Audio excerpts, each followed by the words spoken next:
Icho kwa demo ya Zimbabwe ndiretu wa Washington na marumire kana kuti Bhozhongora baba Isabel correspondent with ZBC National FM. Muri ya Zimbabwe ndine nyaya ndakambotaura tiri pa ZBC National FM kana kuti pachimuti iri nyaya yekunzvimbo yeDarwendewo yemwana ari kunzi ari kukwanisa kupinda mudzimba dzevanhu.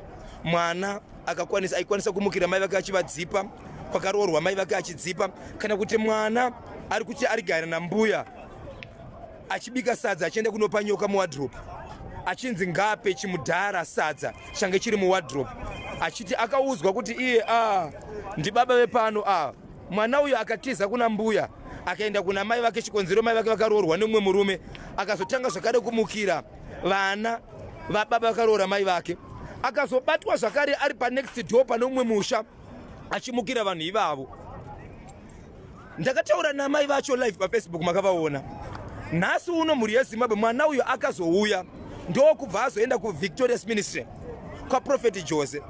Nhasi mwana uyu wamuri kuona pakati uyu ndiye mwana wacho uyu. Nhasi andina zvakawanda zvandiri kutaura muri yeZimbabwe.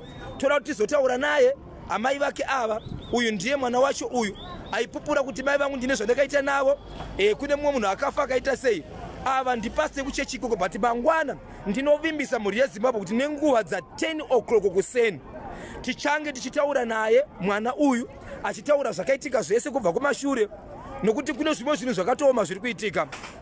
Mwana uyu ari kutaura kukosha kwekufamba usiku kuti anodzipa vamwe sei nyama yemunhu inonaka sei zvakawanda muchazvinzwa mangwana tichitaura pamwe chete naprofeti wacho nomukoma munhu pastor kana kuti pray pastor makasununguka kuti kereke yenyu inonzi Victorious Family Church International. Right, tichazozvitaura zvedu mangwana profeti vacho vari padhuze. Ndangoti muri yeZimbabwe nditi garirai padhuze nyaya yatakambotaura iyayi mangwana inenge iriyo yakasimba. Uyu ndiye mukomana uyu achanga achikuudzai kuti chii chakanga chichiitika paigara nagogo paienda nesadza mudura kana kuti muwardrobe nyoka yakaita sei kuti mudhara chakaona chakaita sei asi mwana uyu akazoguma atiza kumba kwavo akugara kumba kwaSabu kuti